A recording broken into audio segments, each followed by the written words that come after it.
인천 중학생 추락사 사건 관련 속보부터 살펴봅니다. 지난해 말 또래 학생을 집단 폭행하고 아파트 옥상에서 떨어져 숨지게 한 10대 학생들 소식 기억하십니까?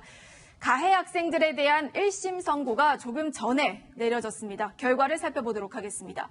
변호사님, 당시 가해 학생이 4명이었던 것으로 기억을 하는데 선고 결과 어떻게 나왔나요? 이게 작년 11월에 있었던 일인데 다 기억하실 거예요. 그러니까 동급생들 4명이 1명을 이렇게 구타를 한 건데 처음에 이 친구를 전자담배 14만 원짜리를 뺏어갔대요. 그러면서 돌려줄게 하면서 공원에서 폭행하고 장소를 옮겨서 아파트 15층에서도 폭행을 하는데 죄질이 상당히 안 좋은 게 30대 맞아야 돼. 그런데 피하면은 10대 늘어나 이런 식으로 장장 78분간을 이 피해자를 폭행을 했어요. 예. 그래서 이 피해자가 참다 견디지 못해가지고는 스스로 그냥 뛰어내려서 목숨을 끊었던 그런 사안인데 네. 이 친구들 이제 상해치사 혐의로 구속 기소가 됐고 오늘 난 선고 결과를 보면은 4명 중에 2명한테는 장기 징역 3년, 단기 징역 1년 6월, 그다음에 한 사람은 장기 징역 4년, 단기 징역 2년이 선고가 됐고, 그다음에 둘은 폭행한 거는 맞지만 이 사람이 차마 사망할 거라고는 예견을 하지 못했다. 이거는 우리한테 책임이 없다. 이렇게 주장을 했는데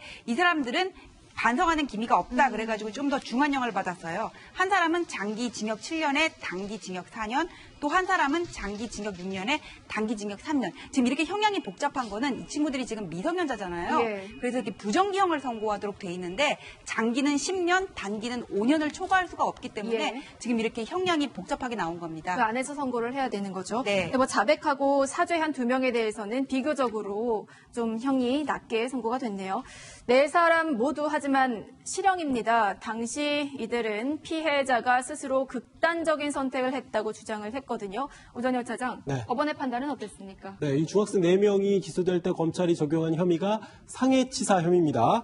상해를 가해서 피해 중학생을 사망에 이르게 했다는 건데 법원은 이날 그 아파트 옥상에서 이뤄진 폭행과 상해가 무려 78분 동안 이루어졌다고 봤어요. 어른도 도저히 견딜 수 없을 정도였는데 아파트 옥상 출입문이 이제 출입문으로 도주할 수 없는 상황에서 피해 학생이 기절하면서 기절하는 신용까지 했지만 계속 폭행이 계속되고 이를 피하려는 과정에서 극단적인 탈출을 하다가 아파트로 떨어졌다라고 본 겁니다. 투신이 아니라 실족했다고 본 거죠. 그러니까 가해 학생들이 주장한 것처럼 피해 중학생이 본인의 의지로 뛰어내린 게 아니라 탈출을 하려다가 중심을 잃고 옥상에서 떨어졌다고 본 겁니다. 결국 폭행과 상해가 직접적으로 죽음에 이르게 한 원인이라고 본 거죠. 연결성이 있다고 본 겁니다. 미성년자에게 내릴 수 있는 처벌로 보자면은 모두 중형을 선고했다고 할 수는 있는데 사실 검찰이 구형한 것보다는 조금 적어요. 네, 맞습니다. 검찰은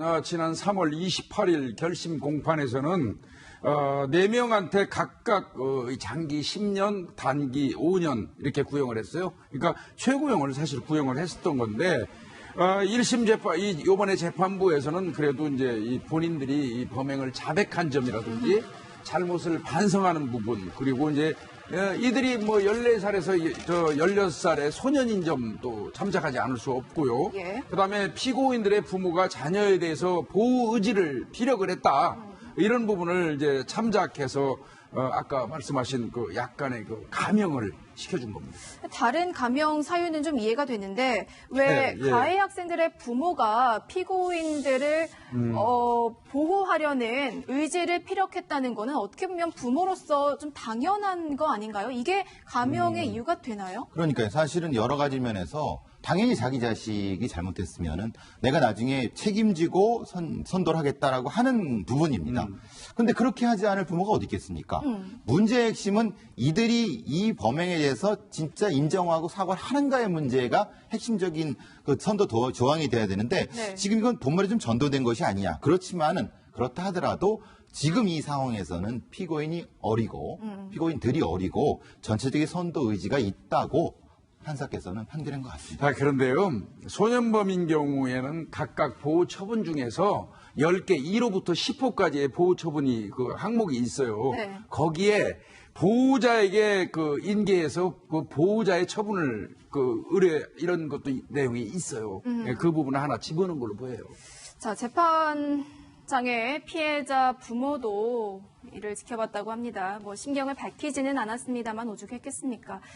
지금으로 보면 일단 1심 기준으로 가장 형이 낮은 게 단기 1년 6개월에 장기 징역 3년이면은 1년 6개월 이후에 나올 수도 있는 거잖아요, 그 학생은. 네, 그러니까 소년의 경우에는 어른에 비해서 아직 성장기에 있고, 그러니까 인격이 성숙되지 못했잖아요. 그래서 행형 성적에 따라서 교화가 가능하다, 재범의 우려가 없다 그러면은 단기형까지만 살고 출소가 가능한데, 근데 이게 문제가 뭐냐면요. 네. 소년범 같은 경우에 재범률이 10명 중에 4명이고 구범 이상도 10%가 된다고 하거든요. 이거는 무슨 얘기냐면은 계속 우리가 이 문제를 소년법에 대한 개정 얘기를 얘기하고 있는데 처벌 자체도 확실하게 중형을 내려가지고는 위화 효과를 갖지 못하고 이 안에서의 어떤 그 행형 처리도 제대로 안 돼 있고 또 이 친구들이 나오면은 학교로 돌아가야 되는데 한번 이렇게 형사 처벌을 받고 나오면은 교우 관계도 단절되고 정상적인 학교 생활을 하기가 어렵기 때문에 또 갈 때는 그 비행 친구들한테 갈 수밖에 없는 그런 문제가 있거든요. 그래서 이 문제를 이 친구들 나쁜데 왜 이곳만 살고 나오는 거야? 우리가 한번 이렇게 흥분하고 말 게 아니라 소년범에 대해서 형량은 어떻게 하고 그 안에서 지역사회와 그 교정기관 간의 협력은 어떻게 이루어질지를 좀 제도적으로 정비할 때가 된 것 같습니다. 네.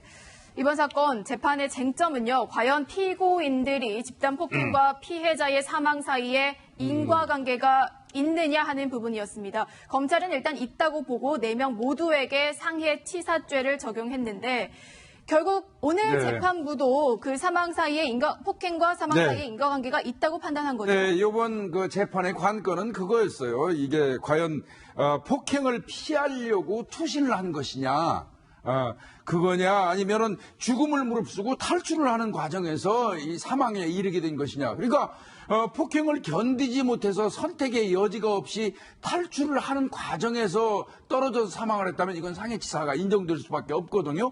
그래서 재판부에서는 이렇게 봤습니다. 폭행을 하도 장시간에 걸쳐서 이 잔악한 폭행이 있다 보니까 이 학생이 옥상에서 옥상 바로 밑에 약 3m 정도 되는 그 아래에 실외기가 있었다고 네, 해요. 실외기. 그 실외기 쪽으로 탈출을 하려는 과정에서 뛰어내렸다가 중심을 잃고 이 맨 밑층으로 이제 떨어져서 사망을 하게 된 것이다. 결국 인과관계가 있다는 것이죠.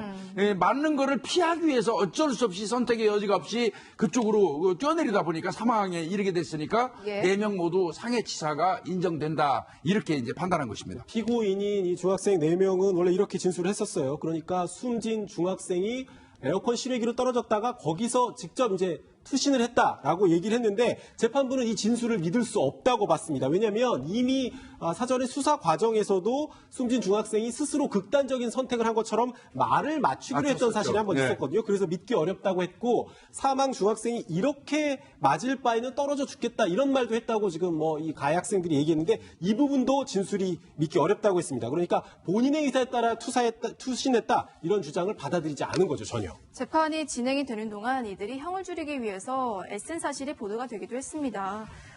반성문도 제출하고 네, 부인했던 혐의도 갑자기 재판장에 가가지고 인정을 하고 하셨어요. 네, 그렇게 했습니다. 이게 대표적인 게 물론 이 여성 하나 있었죠. 그 여학생 아이 같은 경우는 본인이 계속해서 그 범행을 인정하기도 하고 반성문을 한 39차례에 걸쳐서 쓰기도 했었고요. 예. 많이 참작이 된 것 같고 이 중에서 이제 B군이라고 편의상 그 B군이 하나 있었는데 이 친구는 시종일관 부인을 했었어요.